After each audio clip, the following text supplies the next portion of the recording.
Ayos. Nagluluto po sila ng pakbet. Mga gusto ko isip eh. Ano, ang palaya po, talong, sitaw. May balatong, sigarilyas, no? Okra. Ah, Eh po lalagyan po namin ng kabote para may twist. Yan po. yummy. Kaya pala mahal naman siya ng kanyang mahal. Magaling pala siya magluto. Magaling siya magluto. Yan po, pakbet. Walang iwanan yan siya. Oo. Magluto eh. Ayan ako, hinalo na. Anong pakbet yan? Anong Ilocano version o Panggalatong? Ano pang sahog niyo, ma'am? Hipon yan. No? Oo, hipon. Sarap yan, no? Pakbit na hipon. Yan po, nagkakagalo ang luto niya ngayon. Yan po, mahaba po pila sa luto ni Kana. Ano yung pelikula to? Ano, hello, labagin. Ang pakbet. Pamagat sir, pakbit. Pakbet. Hindi pa luto, pinipilahan.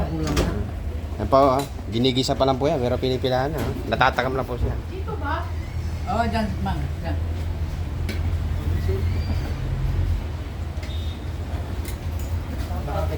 Kaya ano masabi niyo, na-miss niyo yung traffic na kaya? Yes, sir. Masabi mo na na-miss niyo yung Mandaluyong. Sana dito na lang kami sir eh. Oh, nilagyan ako ng tubig. Ngayon na po nakita ng pakbet, maraming tubig, yan, sinigang. Ha? Ganun ba? Hala ako, pakbet eh. Ang dami tubig eh.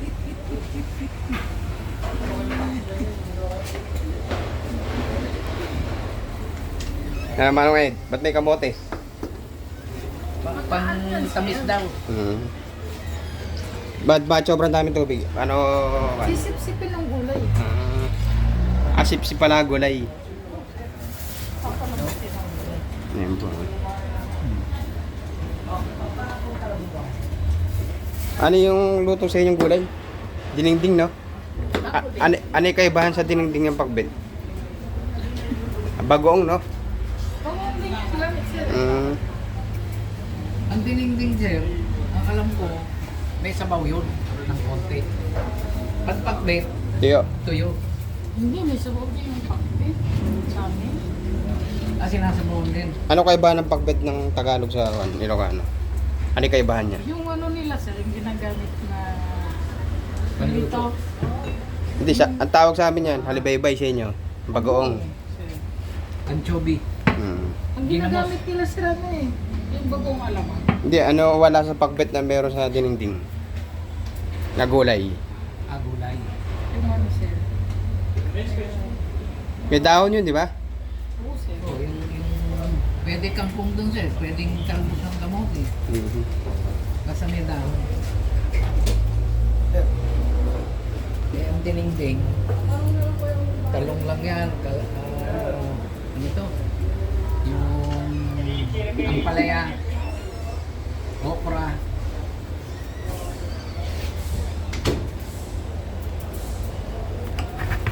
Tapos may inihaw. Isda, no? Ayan po, napakasarap po yan. Ano yung nilagay mo na yan? Halibaybay? Yung bagoong po sa amin po kasi sa Pabyaw, halibaybay tawag namin yan. Ayan po, ilalagay na po yung kalabasa. Nilagyan po niya ng isda. Ano yung isda na yun? Daing? Daing sir. Galing Kabyaw. Kabyaw? Sarap po yan. Ayan, galing pa po iba-ibang lugar yung mga ating ingredients. Yan, galing Kalentong. Kamote. Matinis. Yan po. Talagyan po niya ng magic. Itaas mo yung Ajinomoto. Yan o. Ang ating product po ngayon, Ajinomoto. Napapangiti po siya sa masarap po yata magkakaluto.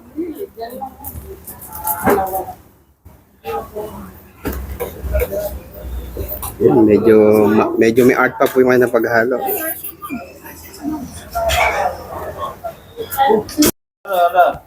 Okay na? Yan. Okay oh. na. Ha? Pero bawal pa. Sarap. Ayoko na. Pwede. Ayan po, oh. Napakasarap po niyan. Tignan mo na. Yun po, tumaligo talaga. Ang baho, no? Iba talaga kami ng halibaybay. Yan na lahat, sir. Palagyan mo ni sitaw, pwede na yan. Kasi madudurog yung yung sitaw, matigas pa rin, no? Mayan mo. Hindi, nilagyan na eh, baka umalat eh. Hindi maalat eh. Yung sinis masarap yun. Hindi maalat eh. Lugasan eh.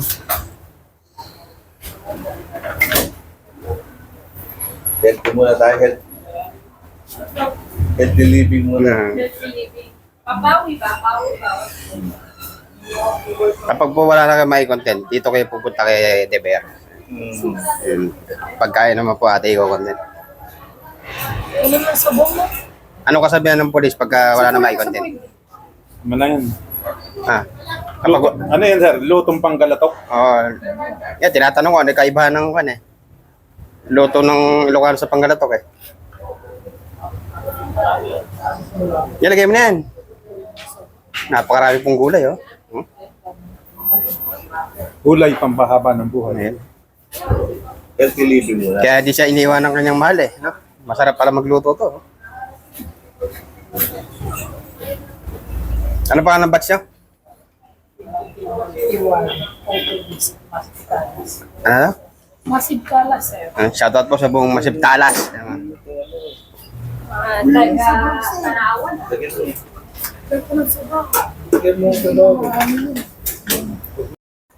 Yan po, napaka maging colorful na po ang ating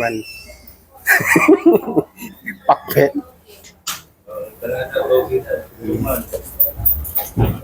Ba't daw may kamote? Ang kamote po kasi yung pagbalansin ng lasa kasi mayroon tayong ampalaya.